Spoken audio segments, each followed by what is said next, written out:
What's really interesting is that when I'm working with my clients, ostensibly they hire me as a communication consultant. Help me become more influential. Help me with my presence. Help me with how I'm showing up and navigating the world. But because of my experience, because of my approach to this work, invariably they will come back and say, this feels a lot like therapy.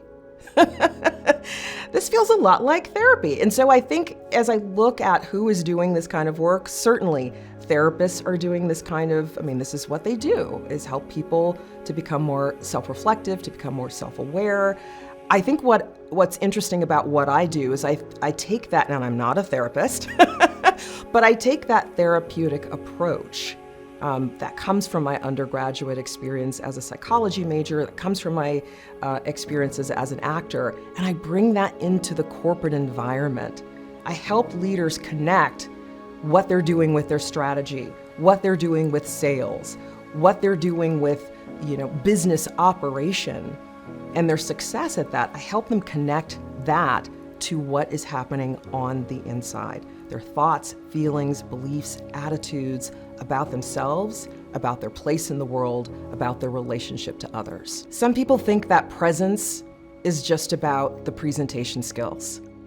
Some people think that presence is just holding my hands in a certain way, or taking out the filler words, or even the slickness of my PowerPoint deck, when really presence is about your sense of your own personal power. Ooh, that's big, right? We don't really talk about personal power that much. We certainly don't talk about personal power as it relates to communication and influence. So that's one thing that I think I turn on its head.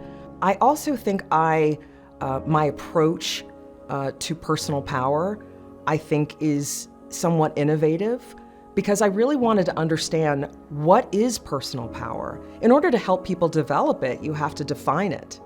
And so for me, luckily, there's been a lot of research into what personal power is, but I really wanted to even break it down even more. So I came across this idea that the building blocks of personal power are really authenticity, confidence, and purpose.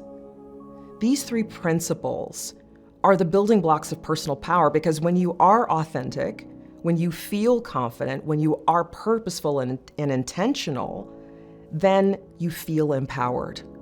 And so your feelings of empowerment are really what drive your sense and connection to your own personal power.